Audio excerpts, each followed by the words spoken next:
क्या 24 करोड़ के लिए बीजेपी का सबसे बड़ा सियासी अस्त्र राम मंदिर है? क्या सियासत की पिच पर राम मंदिर का मुद्दा सबसे हिट है? ये सवाल इसलिए क्योंकि सूत्रों के हवाले से अंदर खाने ये बड़ी खबर है कि रामनवमी के दिन प्रधानमंत्री नरेंद्र मोदी एक बार फिर अयोध्या पहुंचकर रामलला के दर्शन कर सकते हैं। इस खबर के सामने आते ही लखनऊ से लेकर दिल्ली तक का सियासी पारा हाई हो गया है, क्योंकि पीएम जिस दिन अयोध्या पहुंचेंगे उससे 2 दिन बाद 24 करोड़ का आगाज होने वाला है। 17 अप्रैल को रामनवमी है और 19 अप्रैल को पहले चरण की वोटिंग होगी। तो सवाल यह कि क्या 24 के चुनावी समर में भी बीजेपी प्रभु श्री राम के सहारे सियासी नैया पार लगाएगी, और क्या एक बार फिर विकास के मुद्दे पर आस्था भारी पड़ जाएगी? दो टूक में इस पर चर्चा करेंगे, लेकिन उससे पहले न्यूज स्टेट के बड़े सवाल। जय श्री राम की हुंकार तय करेगी 24 की सरकार। बीजेपी के साथ राम, विपक्ष का बिगड़ा काम। रामनवमी पर संदेश, 24 में मोदी फिर विशेष। तुष्टीकरण, वोट बैंक बेकार, राम लगाएंगे बेड़ा पार। मोदी का सनातन विकास विपक्ष को करेगा निराश। इन्हीं सवालों के साथ हमारे मेहमान जुड़े हैं। सबसे पहले परिचय करा दें, बीजेपी प्रवक्ता डॉक्टर कौशलकांत मिश्रा जी हमारे साथ जुड़े हैं। हालांकि बाकी मेहमान कुछ ही पलों में जुड़ेंगे। डॉक्टर कौशलकांत जी, क्या एक बार फिर प्रभु श्री राम के सहारे?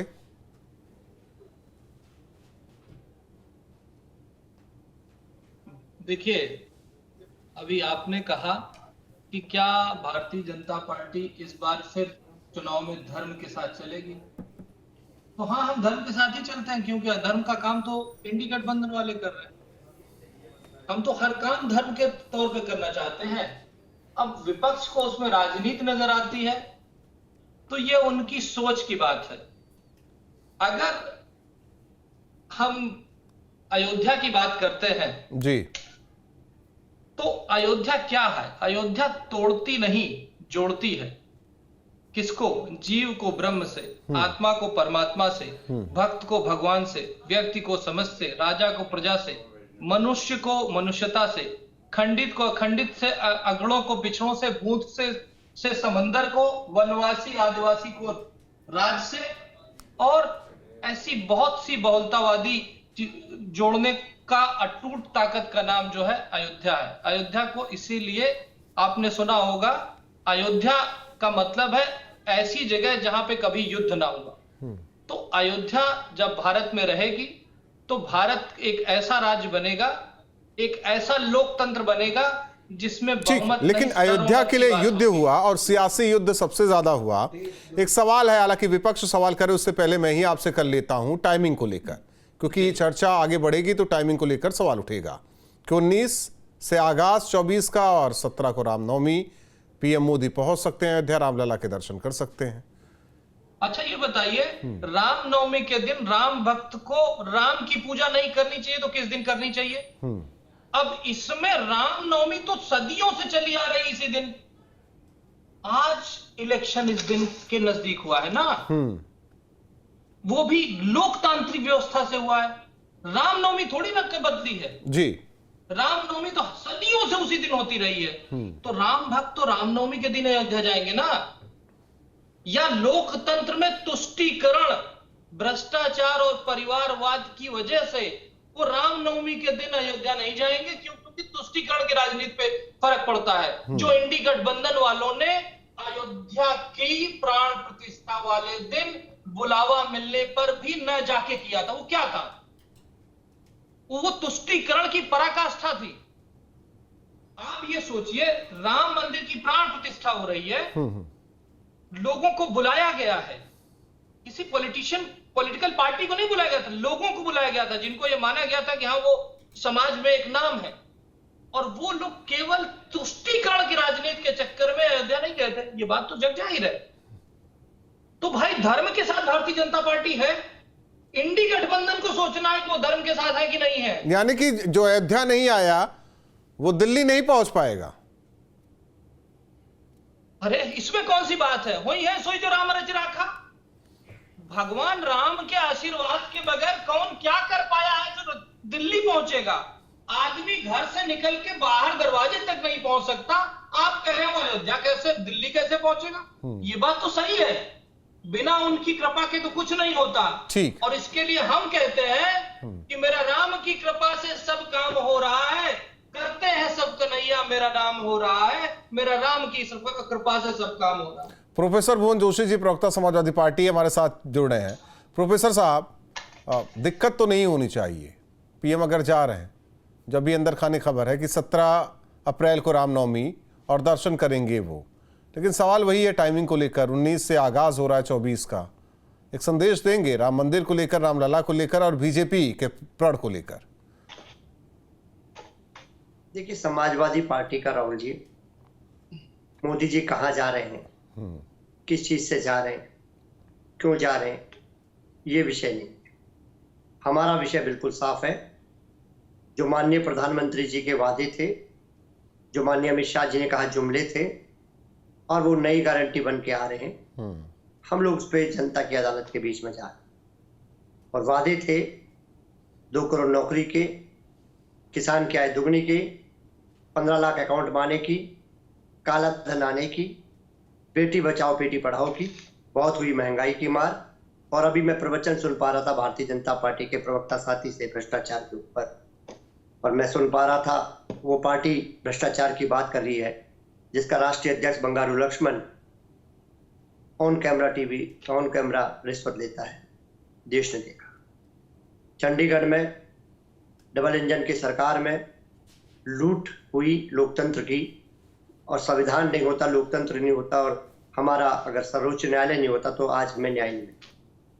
इन बातों को लेकर, सामाजिक न्याय की लड़ाई को लेकर, जाति जनगणना के लेकर हम लोग जनता की अदालत में है। ना इधर की बात कर, ना उधर की बात कर। भारतीय जनता पार्टी को इधर उधर की बात ना करने देंगे, ना उनके सपोर्टर को करने देंगे।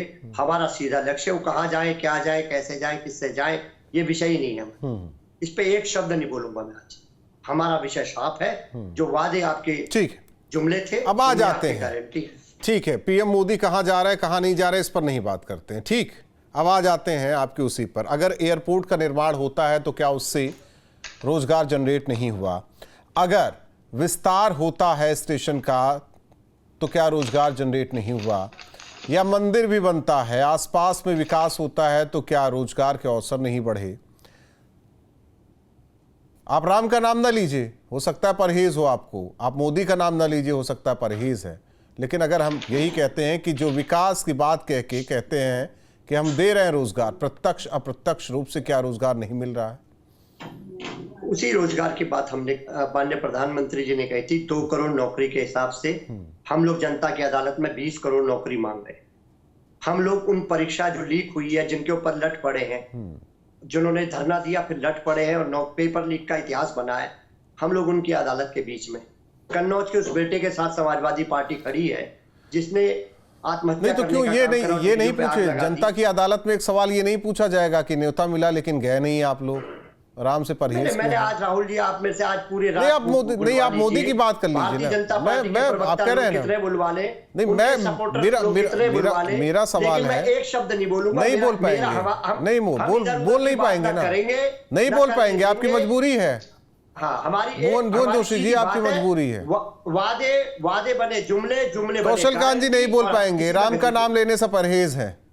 अगर आप लोग लेते हैं तो फिर सियासत होती है, ये नहीं लेते तो वो सियासत नहीं है, क्योंकि वो मोदी की भक्ति है। मोदी जो करे उस पर ये बात नहीं करेंगे। अच्छा, मैं इनका जवाब दूंगा। इसके पहले मैं कुछ बोलना चाहूंगा कि आप ये सोचिए ना, रामनवमी की पूजा रामनवमी वाले दिन अयोध्या में नहीं होगी तो क्या पाकिस्तान में होगी, इटली में होगी, या सैफई में होगी? नहीं, मंदिर बन रहा है वहां, सैफई में एक मंदिर बनाया जा रहा है। और सुनिए, जो मेरे मित्र कह रहे थे ना काम की बात, 2014 और 2014 के बाद के काम जो है उसकी स्पीड और स्केल की बात करता हूं। 30 सेकंड लूंगा। GDP double, per capita income double, 10वीं से 5वीं इकोनॉमी, आगे तीसरी और 47 तक नंबर 1 इकोनॉमी बनने का वादा। एयरपोर्ट 4 गुना बढ़े, मेट्रो सिटी 4 गुना बढ़े, एयरपोर्ट दुगने से ज्यादा हुए, गांव में बिजली 40% से 100% हो गई, एम्स 3 गुना बढ़े।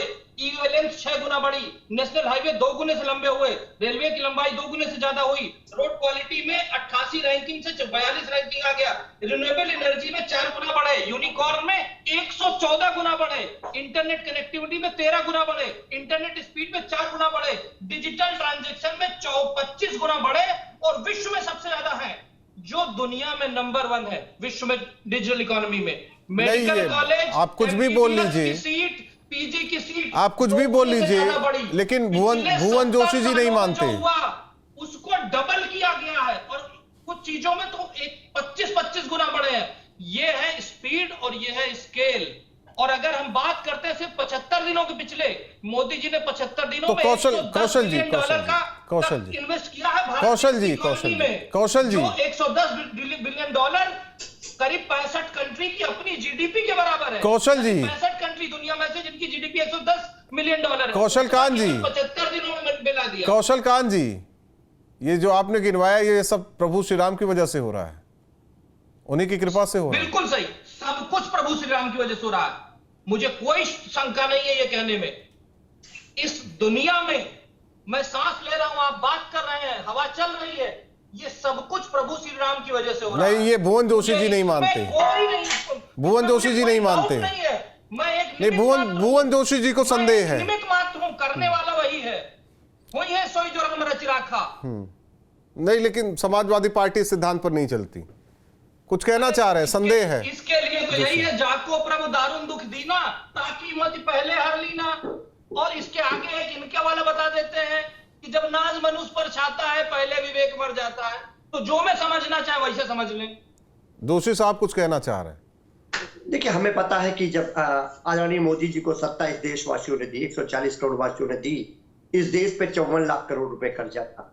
आज जब मोदी जी 10 साल बाद 205 लाख करोड़ का कर्जा इस देश पर कर गए, आप इससे पता चलता है ये। और ये मैं साफ कहना चाहता हूँ, ये भारतीय जनता पार्टी के कुछ भी कहे, ये सब कर्जा जो बढ़ाया है प्रति व्यक्ति पे और देश पर जो कर्जा बढ़ा है, इसका केवल मोदी जी पे है, और इसका श्रेय हम किसी को और को नहीं देंगे। दूसरा विषय, मैं सिर्फ एक छोटा सा मैं सर, एक मिनट कौशल जी सुनने दीजिए, कौशल सुन लो यार, कैसी बात है। प्लीज। और भ्रष्टाचार की बात आपने कही, बेटी बचाओ बेटी पढ़ाओ को पूरे देश ने देखा है, आपका मणिपुर में देखा है, आपका देखा है काले धन की बात, आपके जो मित्र थे, औद्योगिक मित्र थे, वो सफेद धन लेके विदेश भाग गए, ये मोदी सरकार में हमने देखा है। 15 लाख अकाउंट में हो सकता है डॉक्टर कौशल साहब के आगे, हमारे छोटे भाई राहुल के उसमें आगे हो, मेरे अकाउंट में तो आए नहीं, और शायद देशवासियों के भी नहीं है। तो मैं आपको बहुत जिम्मेदारी से बताना चाहता हूँ, आप सारे वादों को लेकर जनता की अदालत में इधर उधर की बात का 2024 में कोई चांस नहीं है। डॉक्टर कौशल जी, आपको कोई निराशा। अच्छा, इसीलिए भुवन जी, केवल मुद्दों की बात हुई। भुवन जी जो आप कह रहे हैं, बात ये है, भुवन जी जो आप कह रहे हो उसे सही मान लेते हैं, उसी को एक मिनट कौशल जी, एक मिनट बोलने तो दीजिए, विपक्ष के साथी हैं। नहीं, इनका जवाब आप दीजिए जरूर, लेकिन एक सवाल है, क्या इसी को पर्दे के पीछे करने के लिए जो आप कह रहे हैं, अगर सही मान लेते हैं भुवन जोशी जी, इसीलिए रामलला के दरबार में पहुंच रहे हैं बार बार मोदी जी? अब पहले एक मिनट कौशल जी सुन तो लेते हैं, मेरे सवाल का जवाब। देखिए, मैंने बहुत जिम्मेदारी से करे, जिस प्रदेश में युवक और युवती हमारे बेटा बेटी, नहीं, मेरा आप सवाल सुन रहे हैं, आपकी बातों को मैं मान ले रहा हूं, क्या इसे ढकने के लिए, इसे पीछे करने के लिए मंदिर की बात हो रही है या प्रभु श्री राम की बात हो रही है, उनके दर्शन के लिए जाते हैं? देखिए, मैं राहुल जी इतना बताना चाहता हूँ, आदमी के कर्म आगे आते हैं। 10 साल में भारतीय जनता पार्टी के कुकर्म है, वो सामने निकल के आ रहे हैं। जो युवाओं को चला गया, महिलाओं को चला गया, किसानों को चला गया, वो कुकर्म आ रहे हैं, और कुकर्मों को लेकर हम लोग जनता की अदालत के बीच में जा रहे हैं। किसानों की हालत क्या है, वो देश से छुपी नहीं है। किलो से स्वागत हो रहा है, आंसू गैस से स्वागत हो रहा है, ये पहली बार देश में। सही कह रहे कौशल कांत जी, कुछ कहना चाह रहे थे? हाँ, मैं ये कहना चाह रहा हूँ, भुवन जी आप पढ़े लिखे प्रवक्ता हैं, इसलिए मैं आपको जवाब दे रहा हूँ। जो आपने जीडीपी और लोन का रेशियो बताया, जितने भी वर्ल्ड के डेवलप्ड कंट्री हैं, उनका जीडीपी वर्सेस डेब्ट रेशियो इंडिया का सबसे कम है, जबकि ये सबसे फास्टेस्ट ग्रोइंग इकोनॉमी है। आप गुमराह मत कीजिए, आप समझ सकते हैं, आपकी मजबूरी, आप बोल रहे हैं, अच्छी बात है, पर जवाब ये है, पब्लिक के लिए जाके चेक कर सकते हैं। एक चीज और बताना चाहूंगा कि अखिलेश यादव जी के विधायक है रमाकांत यादव जी, वो क्या कह रहे हैं कि होली तो हमारा त्योहार ही नहीं है। सुनाओ। नहीं नहीं ठीक है कौशलकांत जी, आप जो बोल रहे हैं ठीक है। अगर होली इनका त्योहार नहीं है तो ऐसे समाजवादी पार्टी का देश क्या करेगा? ये लोग जो पीडीए का नाम लेते हैं, इनके लिए पीडीए है परिवार डेवलपमेंट अलायंस। इनके यहां जब इनकी सरकार होती है तो 32 लोग एक ही परिवार के होते हैं। भुवन भाई को कोई नहीं पूछ रहा था। 32 लोगों की लिस्ट है, नाम लेने लगूंगा तो प्रोग्राम खत्म हो जाएगा। उसके बाद भी अभी जब टिकट मिलेगा तो केवल परिवार वालों को मिलेगा, जो हारने वाली सीट है वो शायद किसी को दे दें। जब इनकी सरकार चल रही थी तो एमवाई फैक्टर चलता था, लोग टीपू बनकर के टीपू सुल्तान बना करते थे और टोटी चोरी का आरोप लगाते थे। मैं ये नहीं कह रहा हूं चुराई है कि नहीं चोरी, आरोप लगा था। और जब इनकी सरकार चलती है तो दलितों का इतना सम्मान होता है। एक चीज, एक कौशलकांत जी आवाज आ रही है। एक चीज है, मतलब कहां से कहां जा रहे हैं। सवाल इस बात को लेकर है कि राम का नाम लेने से क्यों बच रहे हैं। आज इस चर्चा में भी साफ मना कर दिया उन्होंने, जोशी जी ने। तुष्टीकरण, एम का वाई बचा हुआ है ना, वाई भी नहीं रह गया, अब तो केवल एम बचा हुआ है।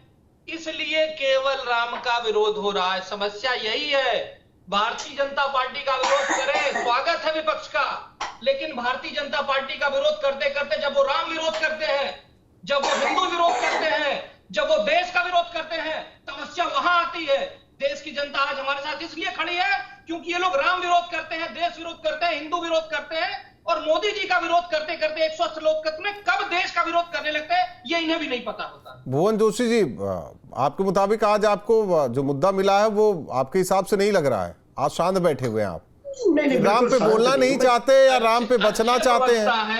भुवन जी, मुझे लगा कि आज सवाल उठाया जाएगा विपक्ष की तरफ से, और बोल सकते नहीं। विपक्ष की तरफ से आज सवाल उठाया जाएगा टाइमिंग को लेकर, क्या कर रहे हैं, ये तो गलत बात है। पूरा देश, राहुल जी, देश का नौजवान, देश का किसान, देश की मातृशक्ति, हम लोगों को इसकी लड़ाई लड़नी।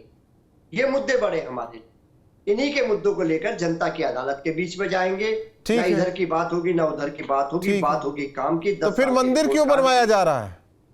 वो क्या कर रहे जो उनका विषय। नहीं वो नहीं बनवा रहे हैं आप। सफाई में मंदिर क्यों बनाया जा रहा है? अगर होता तो वही जितना टाइम मंदिर को दे रहे हैं, सड़क पर उतर कर बात करते, नौजवानों से मिलते, मातृशक्ति से मिलते, सबसे मिलते। फिर वो मंदिर क्यों बनवाया जा रहा है? देखिए, मंदिर किसी के आस्था का विषय है। मजदूरों की, किसानों की, युवाओं की, मातृशक्ति की अगर आवाज उठाते हैं उत्तर प्रदेश में तो केवल माननीय अखिलेश यादव। वही तो कह रहे हैं, जितना समय वहां दे रहे हैं वो सड़क पर आते, साथ में रहते, उनकी बातचीत करते। तो माननीय अखिलेश यादव जी थोड़ी मिस्त्री है। माननीय अखिलेश यादव जनता का काम कर रहे हैं, मिस्त्री कारीगर मिलकर। हाँ, तो वही तो कह रहे हैं ना, तो वही कह रहे हैं, जो आपके हिसाब से उत्तर प्रदेश टूट रहा है उसे जोड़े, वो सियासत के मिस्त्री बने। और देखिए, समाजवादी पार्टी। सर एक सेकंड, डॉक्टर साहब एक सेकंड। महिला की बात करने की बात जब आप करते हैं ना, तो आपका आईना आपको देखना चाहिए। गायत्री प्रजापति का नाम आपने सुना होगा। सुप्रीम कोर्ट के आदेश के बगैर उसके ऊपर, ठीक है, आप सुन तो लीजिए कौशल जी। आप ही का जमाना था कौशल जी, जब 2 लड़कों से कौशल जी सुन तो लीजिए। आज मन मुताबिक मुद्दा नहीं मिला है भुवन जोशी जी को। लेकिन ये टेम्परामेंट आज आपका बहुत कम दिखाई दे रहा है। मैं निर्भीक होकर बोल रहा हूं। राहुल जी, हमारा संकल्प है, हम कह रहे हैं भारतीय जनता पार्टी राम का नाम नहीं लेंगे। सहयोगी साथी, उनके सहयोगी साथी, मैं कह रहा हूं, इधर उधर की बात करेंगे, बात नहीं बन पाए। 24 में मुद्दा है, किसान है, मजदूर है, मातृशक्ति है, मणिपुर है, पहलवान बेटियां हैं, हाथरस की दलित बेटी है, उन्नाव की बेटी है, कानपुर के ब्राह्मण माँ बेटी है।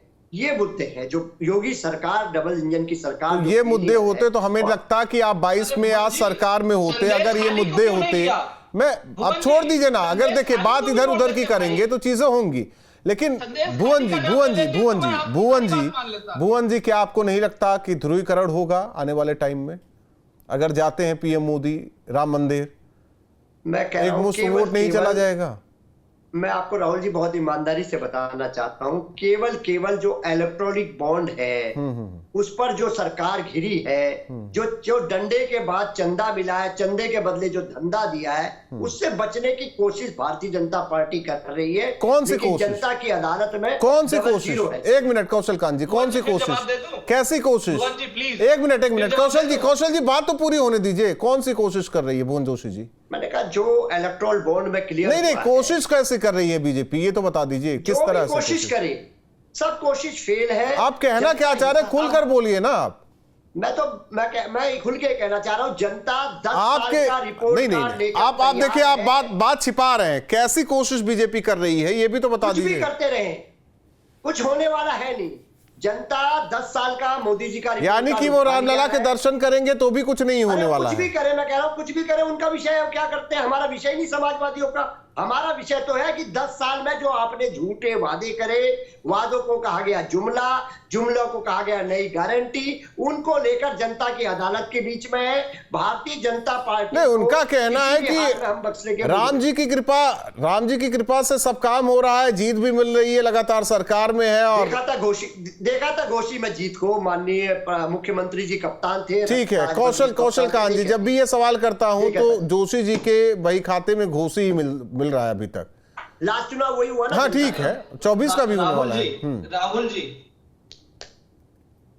माननीय मुलायम जी के सम्मान में घोसी की जनता ने कुछ कर दिया होगा, ठीक है, अच्छी बात है।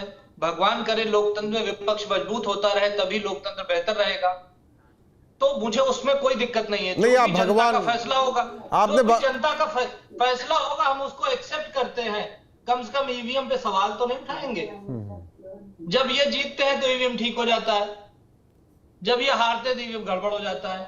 ये इन्हीं का नहीं, सारे इंडी गठबंधन का रोना है। और उत्तर प्रदेश में आप ये सोचिए, एक जमाना था जब 84 कोसी परिक्रमा बंद हो जाती थी, दीपोत्सव नहीं मनाया जाता था, लखनऊ के थानों में होने वाली जन्माष्टमी को बंद कर दिया गया था, उसमें अब दीपोत्सव मन रहा है। नहीं तो क्या मजबूरी है क्या? मन रहा है। नहीं, अभी भी नाम नहीं लिया जा रहा है, मजबूरी है क्या? बता तो दिया, तुष्टीकरण, एम का वाई फैक्टर गायब हो चुका है, एम बचा हुआ है, इसलिए उसका तुष्टीकरण हो रहा है। और वो भी मैं बता दूं, वो भी हमारी जो मोदी जी का सबका साथ सबका विकास सबका प्रयास और सबके विश्वास की योजनाएं लाभार्थी की चल रही है, उसके 35% बेनिफिशियरी इनके एम फैक्टर है, जो अब हमारे हो गए हैं। क्योंकि वो गरीब थे, उनको वोट बैंक बना करके नहीं अभी जोशी जी कह रहे हैं उनकी पार्टी लगातार बीजेपी को हराने की पूरी कोशिश कर रही है। जनता के बीच में अखिलेश यादव लगातार डटे हुए हैं, राहुल गांधी लगातार साथ दे रहे हैं, इस बार मानेंगे नहीं। बहुत बहुत धन्यवाद। वक्त नहीं है कौशल जी, वक्त नहीं। बहुत बहुत धन्यवाद आप दोनों का हमारे साथ जुड़ने के लिए। जिस तरीके से अंदर खाने ये खबर है कि रामनवमी के दिन पीएम मोदी रामलला के दर्शन करेंगे। 19 अप्रैल से 24 चरण की शुरुआत, यानी कि पहले चरण का चुनाव 19 अप्रैल को। क्या एक संदेश देने की कोशिश बीजेपी की तरफ से, क्योंकि भव्य और दिव्य कार्यक्रम भी रामनवमी के दिन किया जाएगा। सवाल यह है कि विपक्ष के पास इसे लेकर काट क्या है। दो टोक में इतना है।